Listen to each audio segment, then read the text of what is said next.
mix or whatever. I don't know.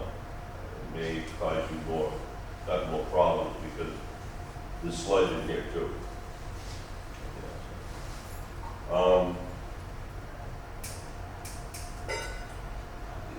So if you make a decision to do things, we're not going to stop you, but if something breaks or wears out faster because of that, then we have to say, guys, you know, we got to work together on this, and we will. Obviously, you know, Carline, they're a good outfit. They don't walk from anything.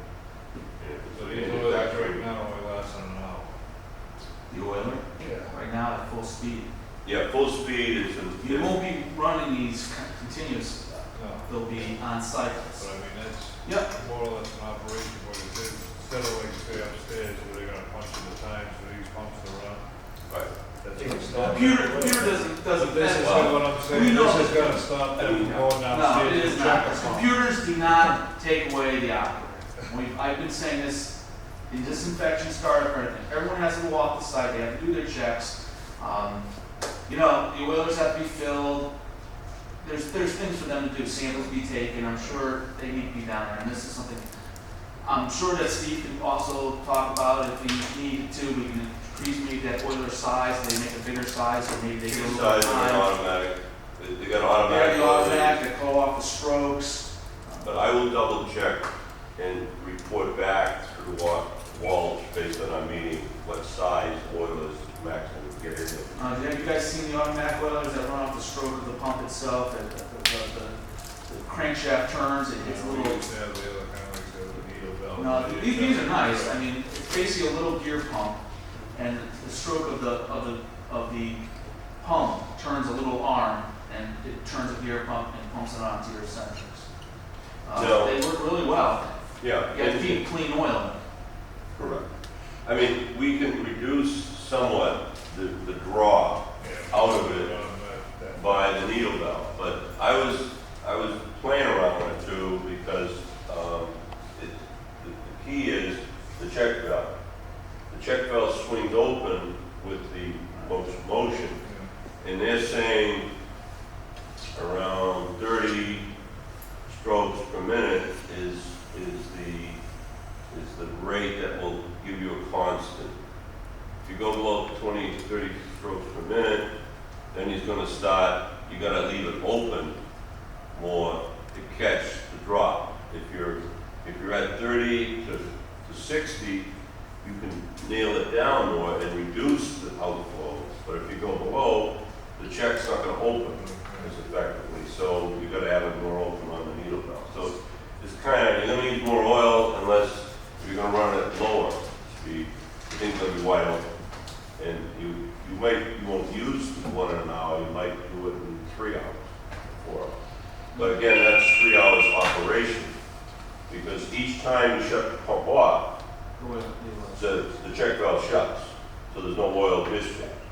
So in reality, some of this is gonna have to be determined from either the operation or, what the time is. Again, we'll talk to the operators when we have them, when they come to a pump and it's at idle, the oiler shouldn't be dripped. Okay, so if they see it dripping, the check valve is clogged, something's open, we'll talk about that. The manual, go ahead, sir. Now, for variable speed manual drive, that's on the top. What you see, I mean, you got the handle, but you can't see it eye level. You have to be able to have something to stand up on to see what speed you're on. And it's a manual situation, not an automatic, so they cannot change the speed with a rheostat or from a remote position.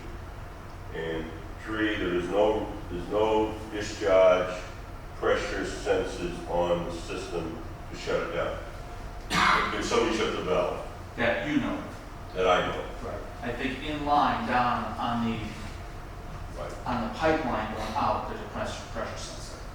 On Steve's actual pump, there's not. Right. So I just clarified, sometimes we're requested to have them with this unit in their place close to the unit. But there is none, and it's manual, so, and the controls are right there. I mean, the shut-off breaker is there, and the speed control is turning the key. No restart. And you should bring a small step ladder, because I'm not that tall, I'm only, but it's a little more difficult to see it. There's a power disconnect and an HOA switch down there. The HOA switch should be in auto, so it runs off your OIT. In hand, you'll be able to run it at the pump. Right. The drains on the suction and discharge, there is a drain on the discharge. There is no drain on the suction. I mean, the plug is there, but there is no valve. So obviously caution, if you go into the suction side, you have your valve, you gotta open it up. You gotta be careful when you pop the handle. I mean, for a $20 brass ball valve or whatever, it'd be a good idea to get a nipple and ball valve and thread it into your Put an elbow. right on Bring it your out. suction side. It's just so much helpful. Relief of I would pressure. recommend it, it's a lot. Well, we've been covered many times, Yeah. believe me, because sometimes you can't relieve the pressure. Well, We know the first year, we're gonna go look at our O&M manual and go by our steps. Eccentrics, gap and eccentrics have to be checked, and packing has to be adjusted the correct way, evenly. You don't want to hourglass the yeah, piston this too much. This packing is standard. Parachute packing. I haven't adjusted it because I like to let it run free for a little bit to where start to wear, and then you start adjusting it down. It's not any special packing. It's not parachute. It's not parachute. No, just the regular rope pack, right? Whatever. You use that Well, layer right now, parachute. we've got two pieces of braided, Yeah. and it's the parachute, Yeah. it's a neoprene top. We use washers. Okay. And You got the no leak. And as you put the washers underneath, we'll tighten on your back line bolts, and then when it starts leaking, you just take out a washer. That way That's it's give them all the way around. Yeah. Well, that's your idea. Your That's the way this stuff is, sludge pack is what it's called, we get it from Johnson Packing. okay. That's Yeah, what I'll they, talk to you. Yeah, that's what they it. recommend you I'm use. always open to those kind of things because I have another one that I I mean, it's a found. lot easier, like I say, with this stuff here, you get a tape measure, and you measure down and side to side, this and that, this, so you take out, you get the same amount of washers, so you take one out, put it in, bring it down, tighten it up. So it's called Johnson Packing. It's Also, sludge pack. So the washers are your gauge of Yeah, it, so that's you're right. pulling everything down even because of the Made by washers. Dow. Kitty Con. Got it. Okay. Yeah, and is a top piece So like a neoprene. split? They're all split. Okay. Yeah. I mean, there's a lot can be done because now the piston's straight. It's new. Yeah. The time goes on, things happen, and the tighter you grab that piston, your amps go up, but it also does, Some rubber. yeah. So that's kind of my spiel. Is there anything that you think that you might need to go through a little further? If you do, we'd be happy to spend the time. I'd like to go down to the pump now and just kind of review it with you so that you know where it is. And it looks similar to the others except it's a little different. Yeah. Good. And we know it's a hard hat area. Thank you.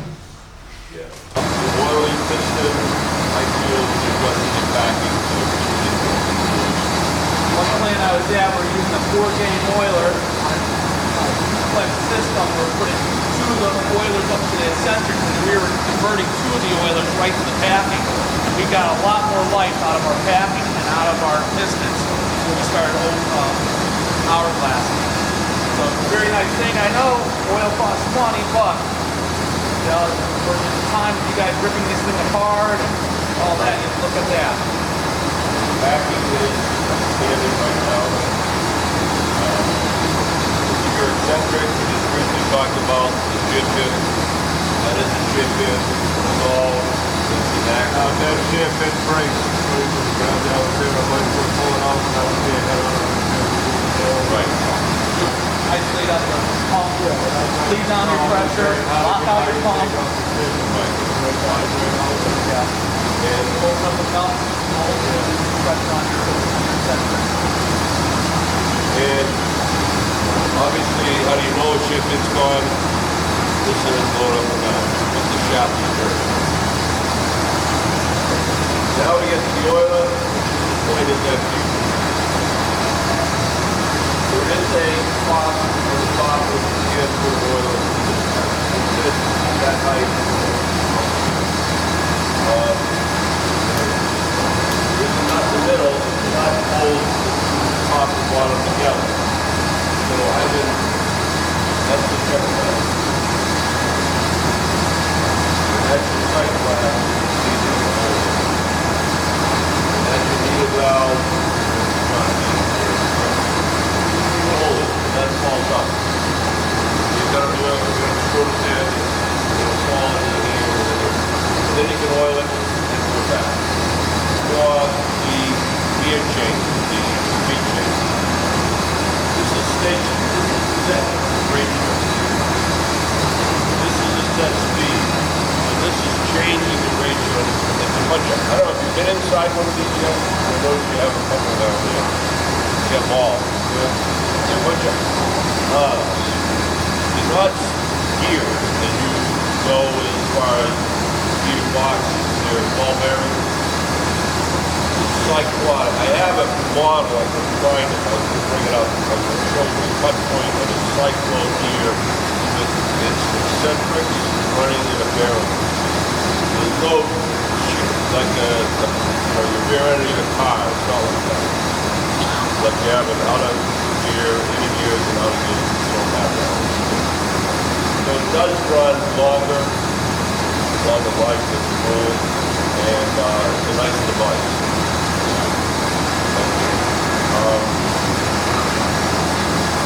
I think that's all on this side. You're going to have no way to drain it right now. There is a plug-in, but you would have to shut this off and open those slowly. Granted, it's on the suction side, so there's not going to be a hell of a lot of pressure, but it's still 5 pounds. That is equivalent to roughly 10 feet. So you stand it up there. So, Right in the center of that T, there is a steel plug in there now. It'd be very easy, just pop that plug off and put a ball valve at an elbow.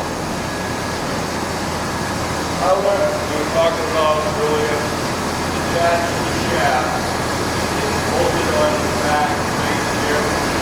Every time you have a stroke, you get a pump. So breathe it here, breathe it here. One thing we didn't touch base at all about was the cameras in the tank. Oh, You should touch base. Those should be charged at surface pressure and kept that way.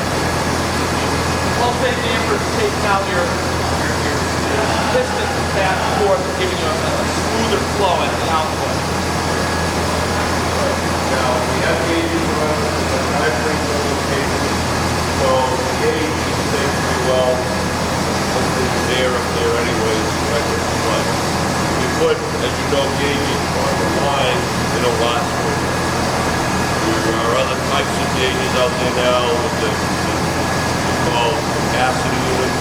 They fit into between flanges, and they actually are liquid filled, and so the gauges are set up so that they don't touch the sludge. The sludge, as it builds up in the pipe, pushes against the capacitor in the rubber unit, and that transmits the liquid back up to the diaphragm seal.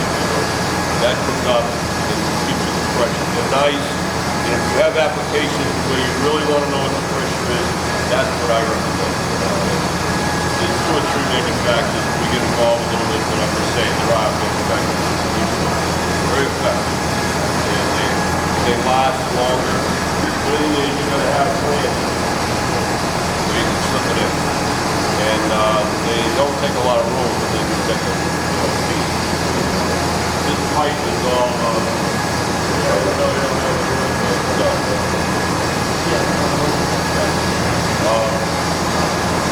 the transducers are the other one. You put those in the lines, you drill the transducer. They do stand up pretty well. They get crap on them, but they'll give you pressure readings. And then you take a transducer to a game. Yeah, maybe so often something will cake on it as it gets warm. They're generally, the sludges are wet. they don't take on things unless there's a reason for it. So heat coming out of it, doing a sort of signal back to Dave. Not Dave, and I like those. We use those for, actually, you know, when you drop out of I don't know, do you use BBTs here? Do you thicken sludge prior to the water, or you just stick it all in a tank and then pump it? They have GBTs and they have gravity belts. All right, BBTs come out with a 6-8